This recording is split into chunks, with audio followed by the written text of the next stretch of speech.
grand dialogue. Sigika Foba. Edouani wa Makaran. Le grand dialogue, l'émission de débat du studio Tamani sur votre radio. Chaîne Nibiru. Halud Mauni. Chaîne Nibiri. Sigika Foba. Le grand dialogue. Le grand dialogue.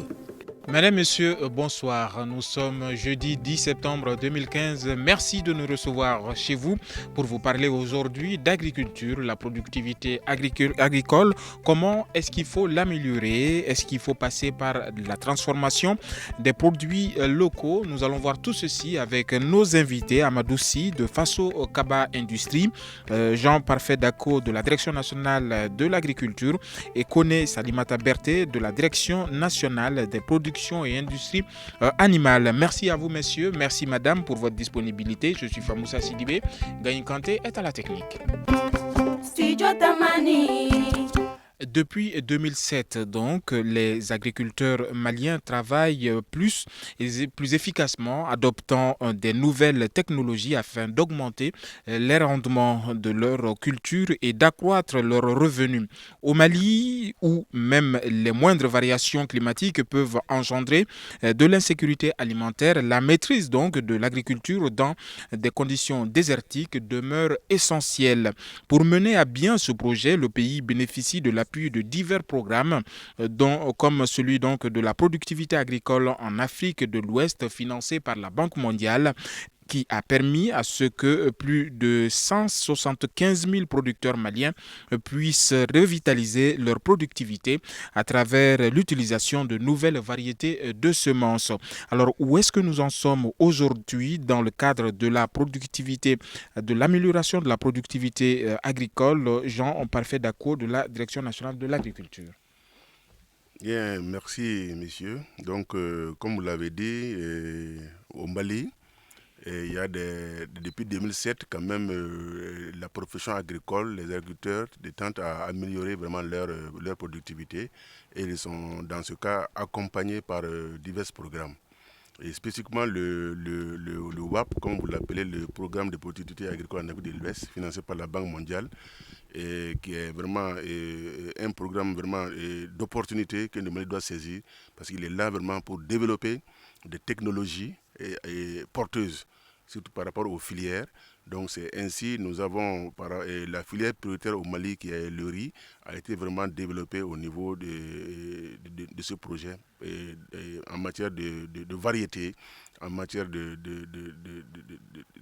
c'est-à-dire toutes les variétés de technologies vraiment pour améliorer sa productivité. Ainsi, nous avons au Mali déjà après 5 variétés de riz et de haut rendement que le WAP a développé pour améliorer la productivité du riz. À côté du riz, il y a ce qu'on appelle le système riz, et il y a le développement du maraîchage. Parce que quand tu parles de riz, il faut quand même qu'il soit accompagné. Donc le WAP aussi développe quand même beaucoup le maraîchage.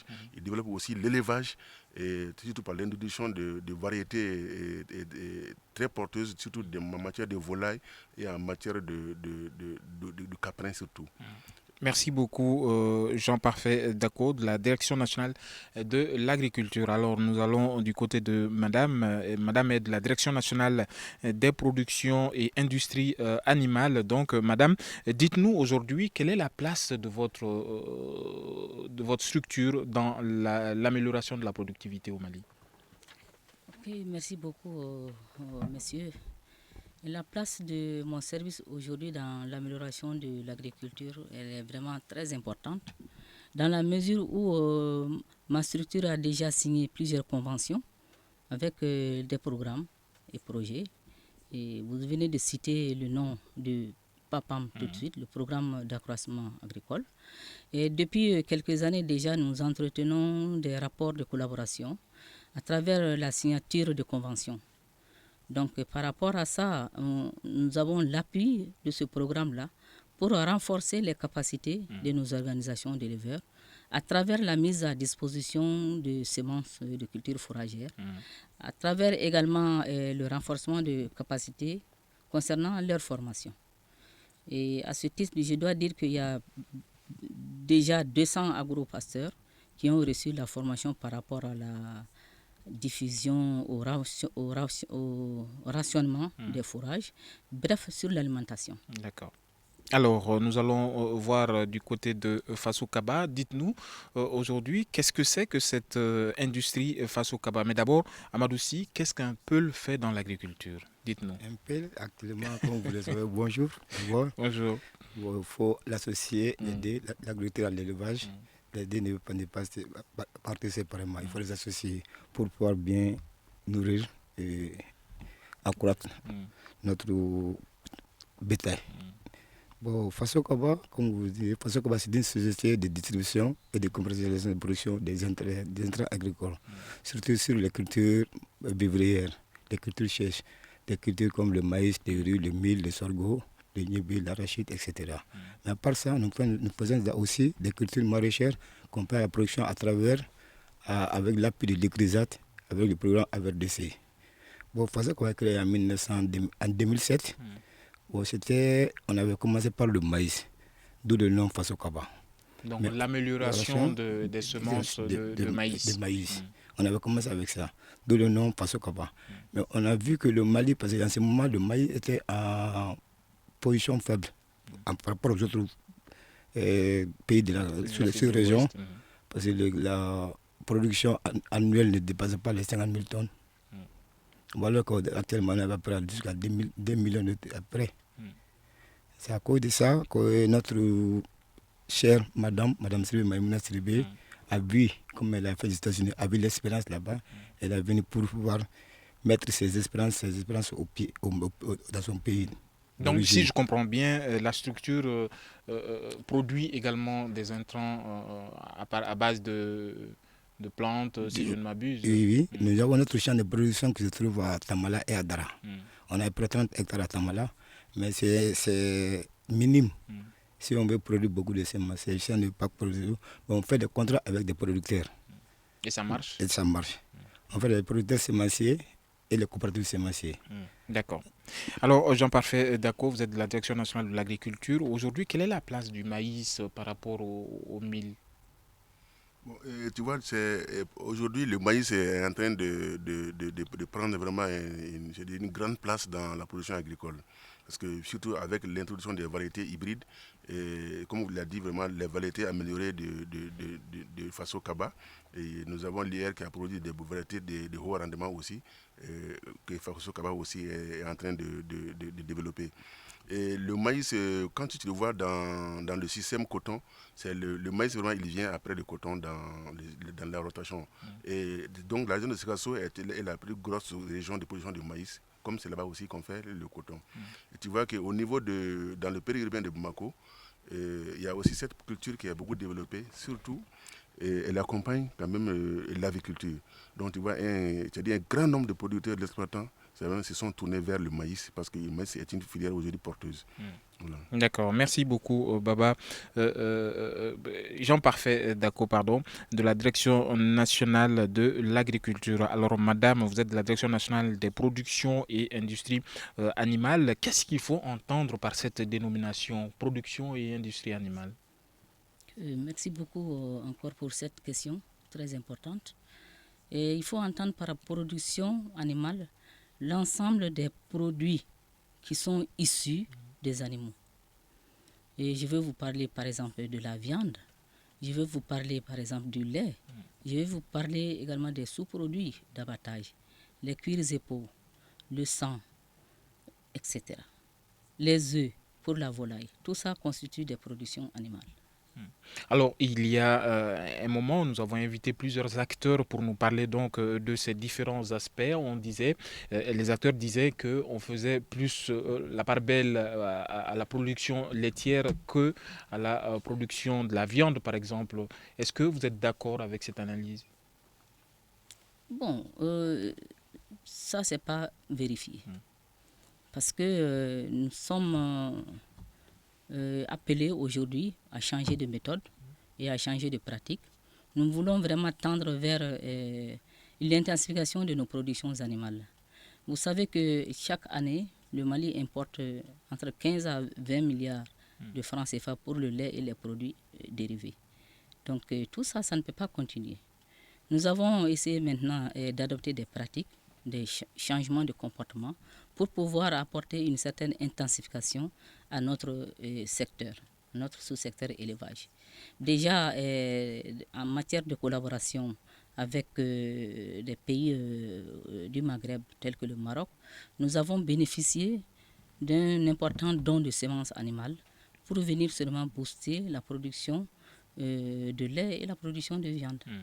Donc à ce titre, il y a un ensemble de programmes qui a été déjà conçu ici par la structure et le département, le ministère de l'Agriculture et du Développement rural du Mali pour accompagner ce programme d'insémination artificielle. Donc vous voyez que dans les années à venir, à partir de l'année dernière déjà, nous avons enregistré des naissances. Et au jour d'aujourd'hui, nous avons atteint également un certain nombre d'inséminations de vaches sur un objectif de 10 000. Et c'est pour vous dire avec précision qu'aujourd'hui, nous avons atteint les 5 880 vaches inséminées sur les 10 000 programmées pour l'année. D'accord, merci beaucoup madame. Nous allons revenir à cette question de l'insémination artificielle au cours de cette émission, mais entre-temps, je me tourne vers donc Amadou Sy de Faso Kaba Industrie.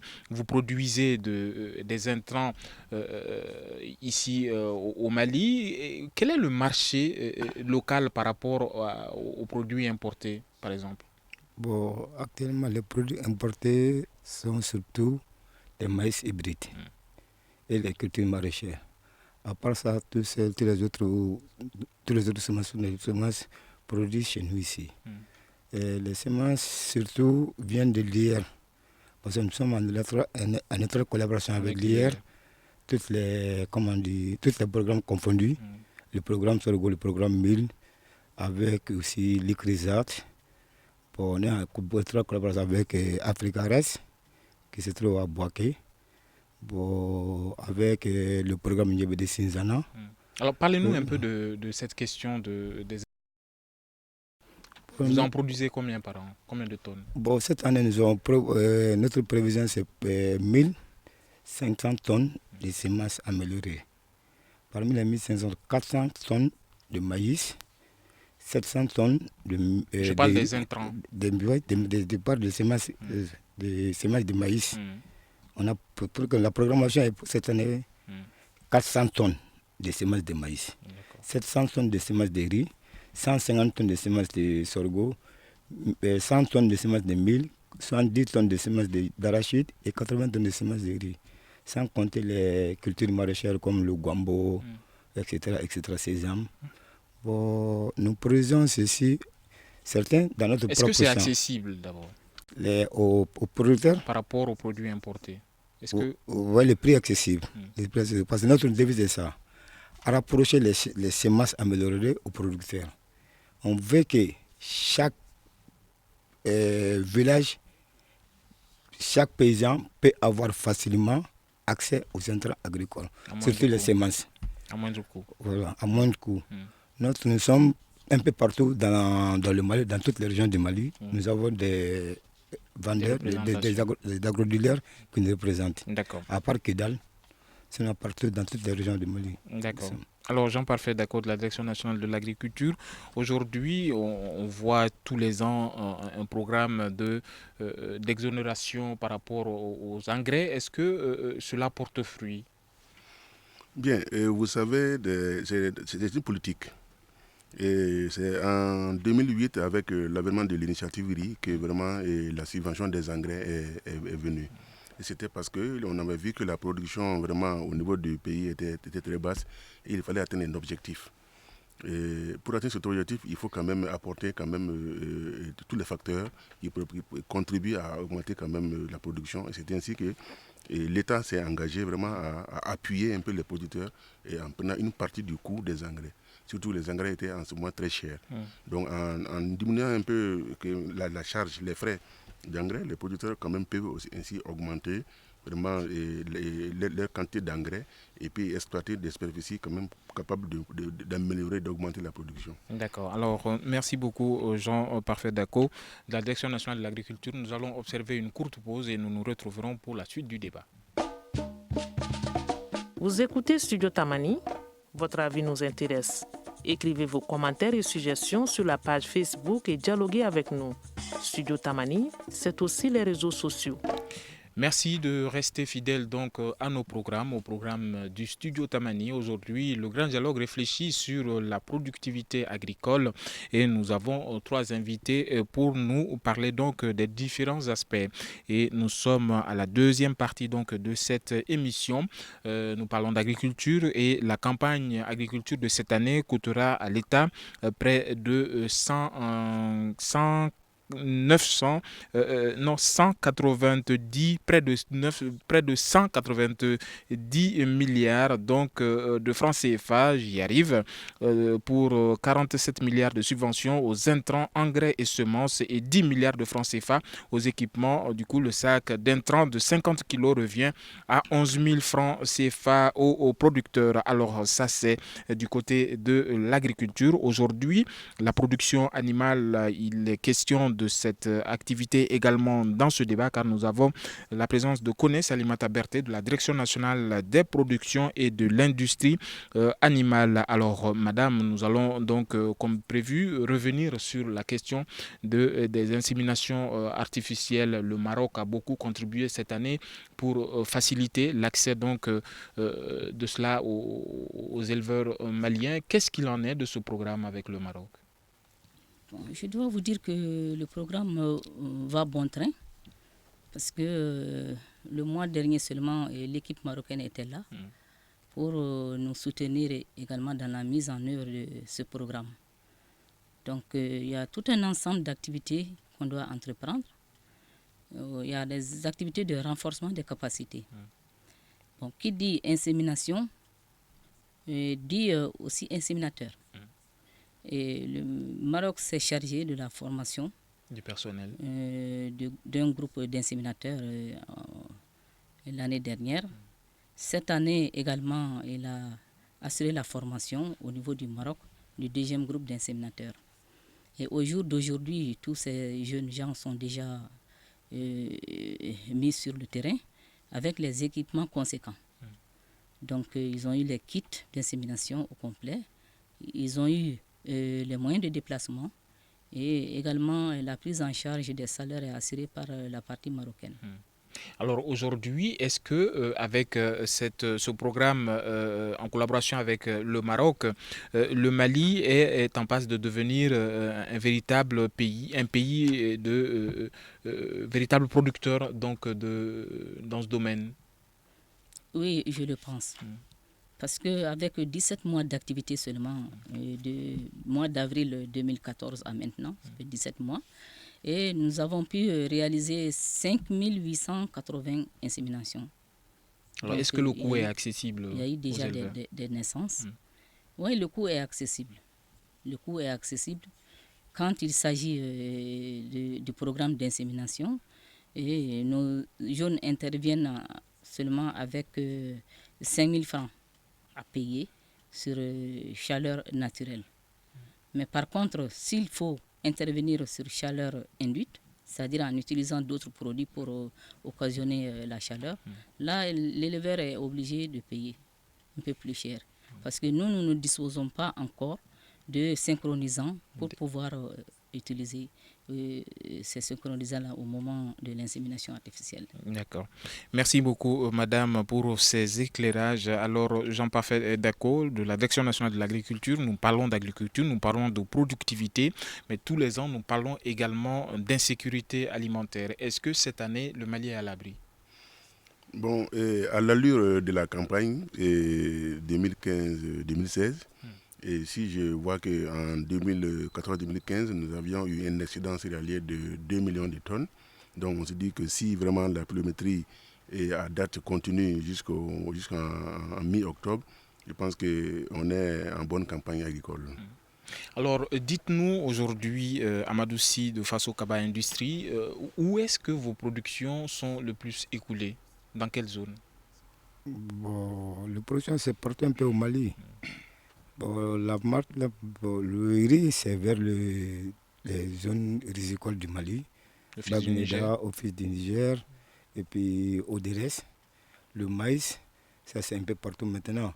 Parce que tout récemment même, je viens de quitter en janvier à Kabou, Gadjaga, vers la frontière mauritanienne. Il y a un Malien qui est venu déjà qui a fait 8 hectares de maïs en période sèche. On disait autrefois que le maïs dans le Sahel, ça c'est incroyable. Mais maintenant c'est possible.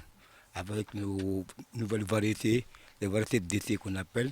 Qui n'ont pas besoin de beaucoup d'eau. Qui n'ont pas besoin de beaucoup d'eau, qui sont tolérants à la sécheresse et qui sont précoces, qui vont de 75 jours, de 65 jours à 90 jours. Et il y a des rendements moins de 3 tonnes par hectare. Bon, on peut dire que c'est un peu partout au Mali. Parce que les gens, comme M. Dako vient de dire, avec le développement progressif de l'agriculture, les demandeurs de maïs ont beaucoup augmenté. Ça veut dire que les gens ont maintenant l'intérêt maintenant et la production est plus élevée que les autres. Quand on voit comme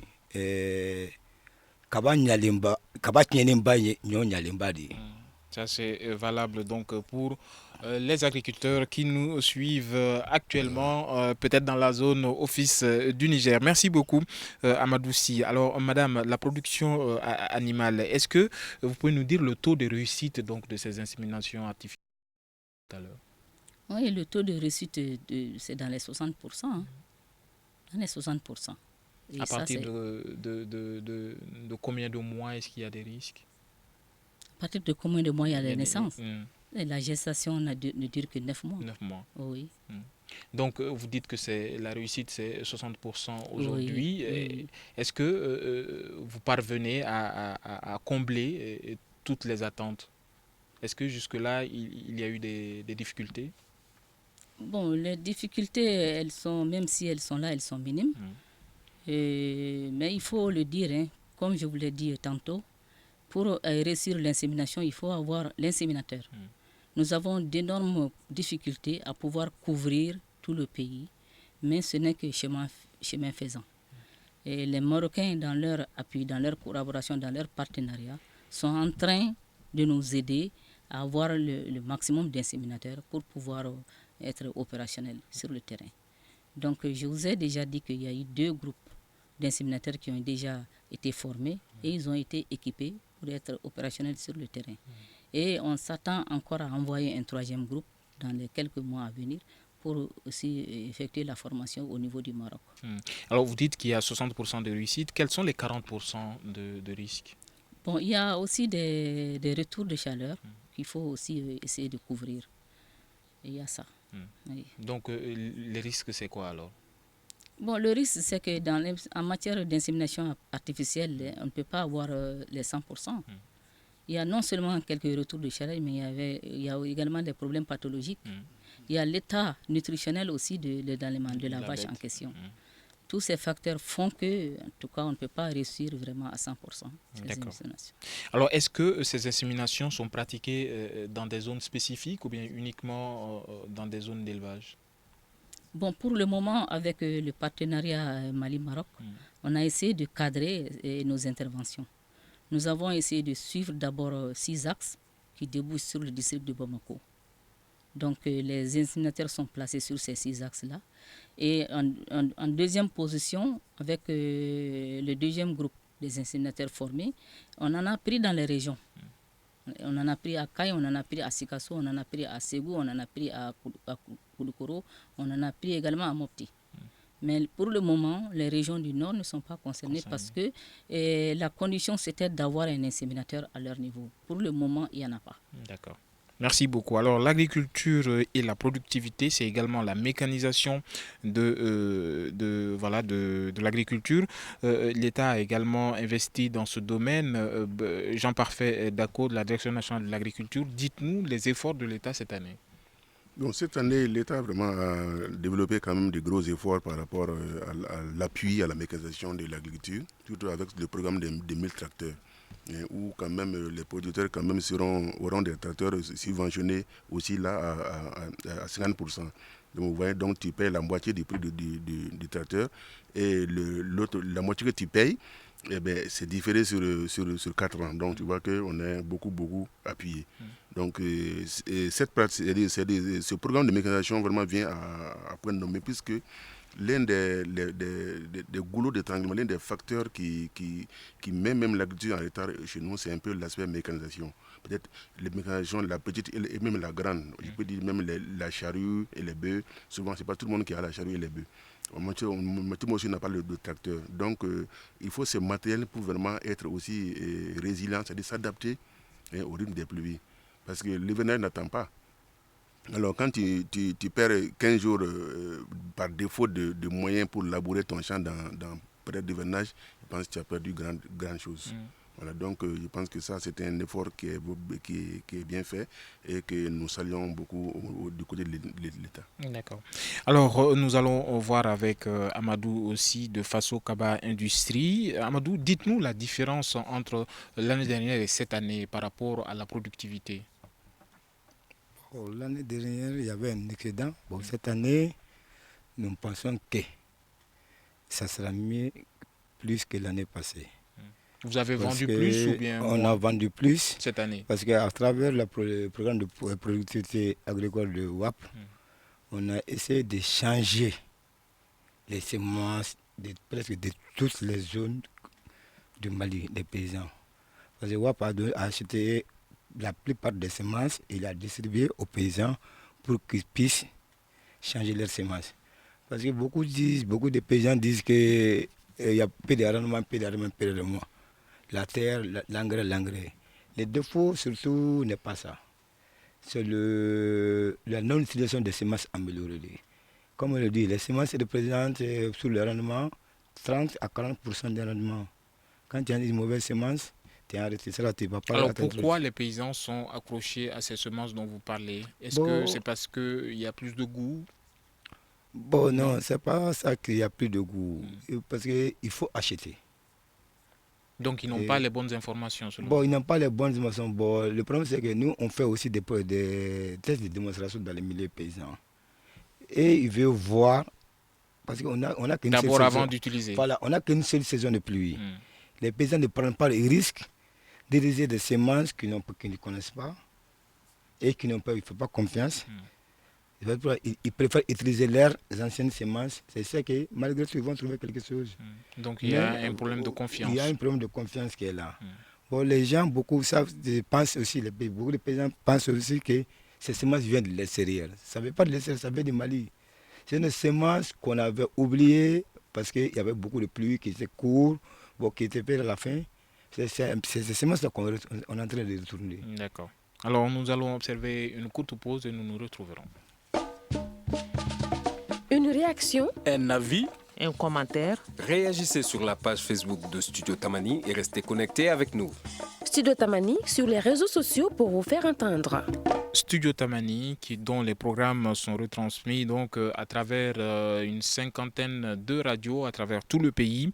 Merci donc à tous nos auditeurs de Caille à Kidal. Studio Tamani, le Grand Dialogue réfléchit aujourd'hui sur la productivité, comment améliorer la productivité agricole au Mali, et nous sommes avec 3 experts pour en parler. Alors madame, je me tourne vers vous. Vous êtes Koné Salimata Berté de la Direction nationale des productions et industrie animale. Alors nous avons reçu il y a quelques jours donc les acteurs de la filière viande qui sont venus nous parler donc de la hausse du prix de la viande. Certains ont évoqué le manque donc de bêtes sur le marché à un moment donné. Est-ce que aujourd'hui vous pouvez nous donner l'assurance que dorénavant il n'y aura plus ce cas similaire de manquement de bêtes sur le marché avec vos programmes? Ok, merci beaucoup monsieur pour la question. Ce que je dois dire d'abord, c'est que en s'adressant au service de l'élevage, au service des productions et industries animales pour une question de prix de viande, je peux dire que là les gens se trompent. Parce que chez nous en élevage, une fois que l'animal est abattu, ce n'est plus du ressort des productions et industries animales. Ça devient commercial. Donc, comme vous connaissez le prix du mil, le prix du sucre, le prix des autres denrées alimentaires relève du ministère du Commerce. Donc, cette année, quand même, j'ai été abordé une fois avec la même question. C'est ça que j'avais dit. Mais je sais que déjà, il y a une commission de veille sur l'ensemble des prix des denrées alimentaires. Et cette commission est représentée également par la Direction nationale des productions et industries animales. En fait, comme c'est une chaîne, les éleveurs aujourd'hui se plaignent qu'il n'y a pas assez de bêtes sur le marché. Bon, je dois venir à ça. C'est que dans un premier temps, quand les différents intervenants avaient été contactés, d'aucuns disaient que c'était dû au coût élevé de l'aliment bétail. C'est ce que la majorité des producteurs disaient, sinon la majorité des bouchers disaient, parce qu'ils n'arrivaient pas à acquérir les animaux auprès des producteurs à un prix souhaité. Donc, raison pour laquelle le prix de la viande aussi devrait être proportionnel à cette tendance-là. Donc, quand on a fait comprendre que cette décision ne relevait pas du service de l'élevage, au niveau du comité de veille, les actions ont été vraiment arrêtées avec l'intervention du ministre du Commerce pour donner subvention aux bouchers. Cette activité avait commencé depuis l'année dernière. Cette année encore, je pense que ça a été la même chose. Il y a un ensemble de bouchers de la rive droite et de la rive gauche qui ont aussi des subventions dans le cadre de pouvoir, en tout cas, autoriser une baisse du kilo de la viande. D'accord. Voilà. Merci beaucoup, madame. Je rappelle que vous êtes Koné Salimata Berté de la Direction nationale des productions et industries animales. Alors, Jean-Parfait Dako de la Direction nationale de l'agriculture, parlez-nous un peu des produits halieutiques. Bon, les produits halieutiques, bon, tu sais, dans le jargon halieutique, c'est vraiment tout ce qu'on produit dans l'eau. Donc actuellement, quand même, c'est au niveau de la Direction nationale de la pêche, quand même, il y a un vaste programme quand même de production halieutique, tel que l'empoisonnement des mares, et la mise en place des cages pour la pisciculture. C'est vraiment beaucoup développé. Et actuellement, nous avons augmenté même la production de produits halieutiques. Toujours à la télévision, à Sikasso, on voyait que Sikasso devenait un point de vente de produits halieutiques. Alors aujourd'hui, le monde rural est devenu un vrai business pour beaucoup de personnes. Dites-nous quelles sont les facilités que l'État octroie donc aux investisseurs. En matière agricole avec grand A. Donc je pense que c'est à ce niveau, je pense que l'État vraiment accorde beaucoup de faveurs aux investisseurs.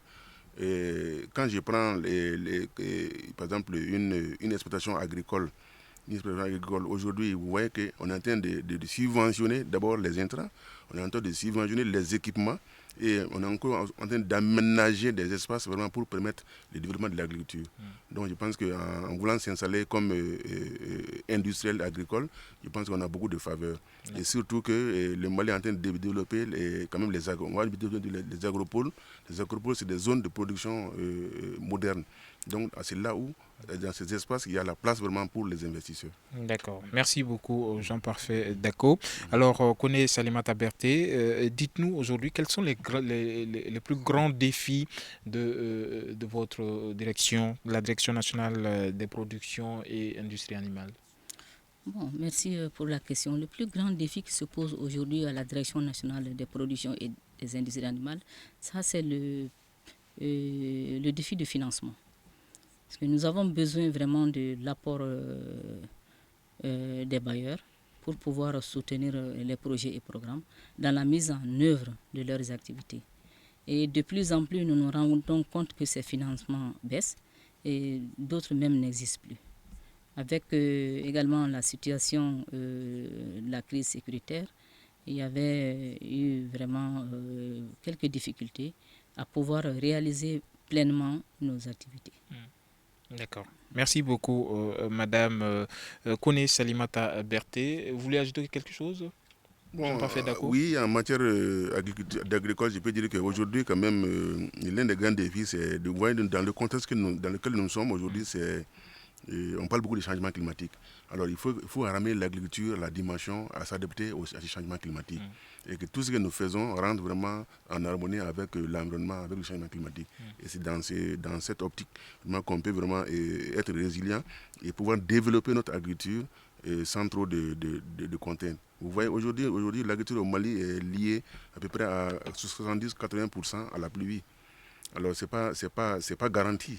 Donc si nous développons quand même des technologies, nous développons des pratiques qui peuvent nous permettre de produire vraiment avec peu d'eau, je pense que voilà aussi une des grandes contraintes au niveau du Mali. Voilà. D'accord. Alors, Amadou Sy, dites-nous les semences améliorées que vous avez face au Kaba. Faites-nous une différence aujourd'hui avec les semences traditionnelles. Bon, il y a une différence. Le rendement à l'hectare. Le rendement, bon, quand on prend le maïs, le rendement moyen par hectare, ça c'est 4 tonnes par hectare. Le riz, c'est des. Alors, comparativement aux semences traditionnelles. Comparativement aux semences traditionnelles, les semences traditionnelles, c'est des semences de cycle long.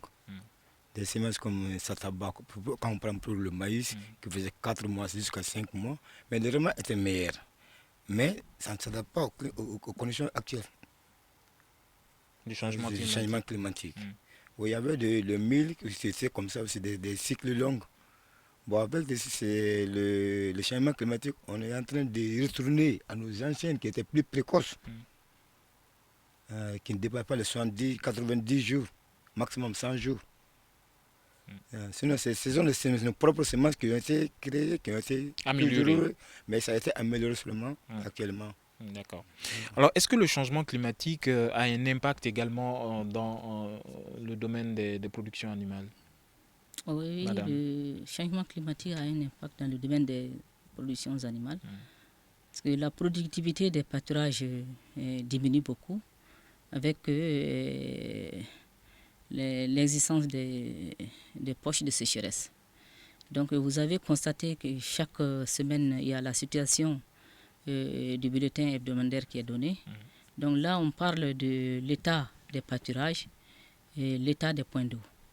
Donc cette année, quand même, il faut le dire, il y a eu retard dans l'installation de l'hivernage, à tel point que nous étions obligés de secourir les animaux avec la distribution de l'aliment bétail que nous avons pu obtenir auprès des partenaires.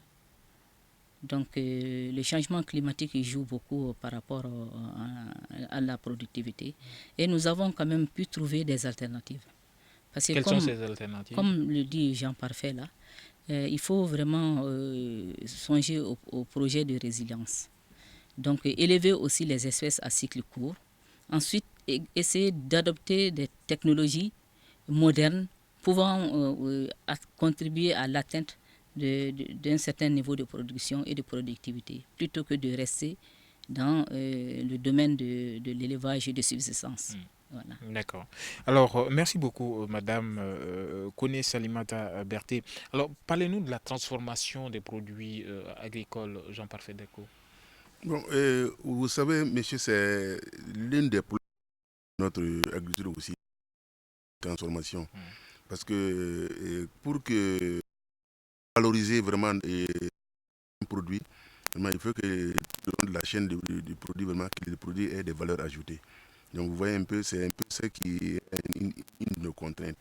Aujourd'hui, la transformation quand même est en cours de progression, surtout pour certains produits. Par exemple, surtout les produits laitiers, il y a un vaste programme de transformation. Les produits maraîchers, on voit par-ci par-là des programmes de transformation. Les fruits, souvent on voit aussi des programmes de transformation, ça évolue. Dans le riz, nous avons aussi des programmes de transformation tels que l'étuvage et puis c'est-à-dire le calibrage du riz dans les rizeries. Donc, mais quand même, il faut quand même le dire, il faut évoluer beaucoup plus en la matière et vraiment développer quand même cette notion de transformation pour ajouter vraiment de la valeur à nos produits. Voilà. D'accord, merci beaucoup Jean Parfait Deko. Alors, Koné Salimata Berté de la Direction nationale des productions et industries animales. Nous avons vu à un certain moment l'implosion donc des produits dérivés donc dont vous parliez tout à l'heure, la peau et bien d'autres. Aujourd'hui, quelle est la place du Mali par rapport aux autres pays de la sous-région en termes de production de peau, de cuir? Merci pour la question. Je pense que déjà, il y a des pays demandeurs des peaux et cuir tels que l'Afrique du Sud. Mais il faut le dire, nous avions des projets et programmes qui s'occupaient vraiment de l'amélioration de la qualité de ces produits-là, donc qui sont venus à terme. Donc nous cherchons maintenant à les relancer pour pouvoir continuer les activités de production et d'amélioration de la qualité des cuirs et peaux. Les cuirs et peaux, vous le savez également, rentrent vraiment dans l'artisanat. C'est avec les cuirs et peaux qu'on confectionne beaucoup d'objets d'art comme les ceintures, les ballons, beaucoup les utilisés chaussures, dans la maroquinerie. Oui, dans la maroquinerie.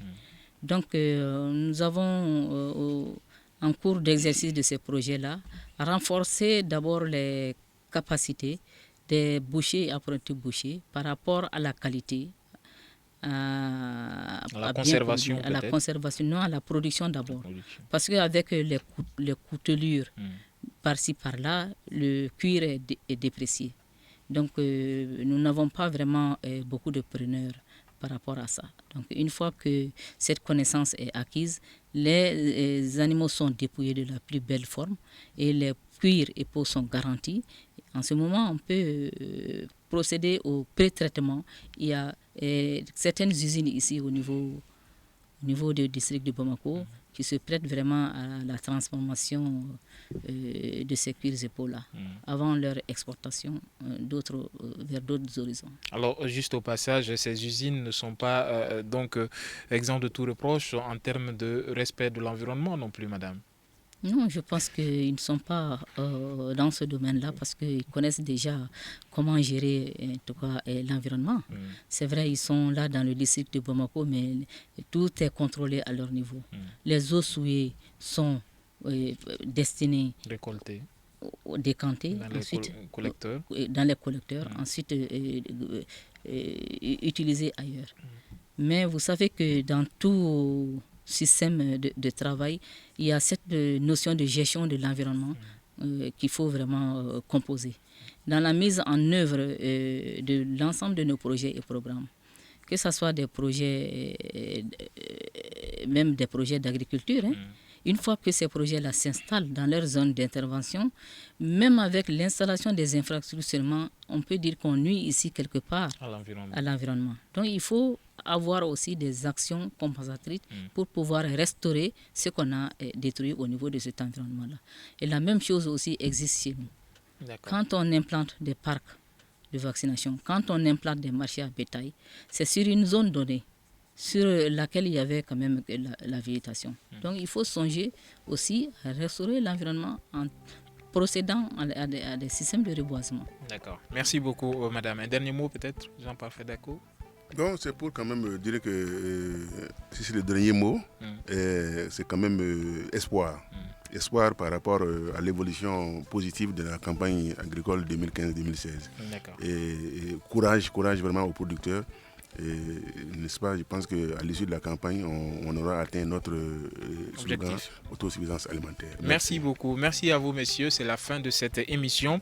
Une émission donc qui portait sur la productivité, l'amélioration de la productivité agricole au Mali. Et nous étions avec trois invités. Koné Salimata Berté de la Direction nationale des productions et industries animales, Jean-Paul Fedaco de la Direction nationale de l'agriculture et Amadou Si, donc de Faso Kaba Industrie. Je suis Famoussa Sidibé, Gaïn Kanté était à la technique, Nouhoum Diré à la régie vidéo, Ousmane Diadé Touré m'a aidé à réaliser cette émission. Nous vous disons à demain et bonsoir.